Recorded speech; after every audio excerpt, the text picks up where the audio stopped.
Assalamualaikum semua. Waalaikumsalam. Apa khabar? Untuk pengetahuan, anak-anak ini berada di rumah anak yatim, ada yang dari keluarga miskin dan ada yang yatim piatu. Mereka ini tidak minta dilahirkan sebegini, tapi ini ketentuan dari Ilahi, yang pasti banyak hikmahnya untuk kita renungi. Adik nama apa ya? Nama saya Amir, Pakcik. Seronok duduk dekat sini.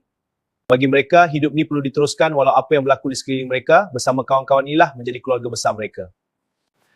Kehidupan mereka sederhana, tidak banyak komplain dan sentiasa redha dengan ujian yang mendatang. Rasulullah SAW bersabda, aku dan orang yang menanggung anak yatim kedudukannya di syurga seperti ini. Diriwayatkan oleh Abu Hurairah radhiyallahu anhu bahwa Rasulullah SAW bersabda, sebaik-baik rumah daripada kaum muslimin adalah rumah yang terdapat di dalamnya anak yatim yang dilayan dengan baik.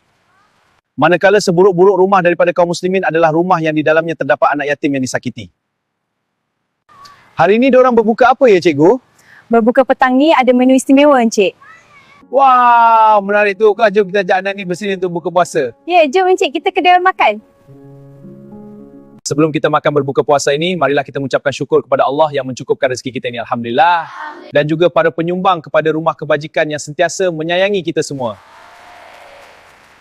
Selamat menyambut Ramadan Al-Mubarak dan selamat berpuasa kepada semua umat Islam di seluruh dunia.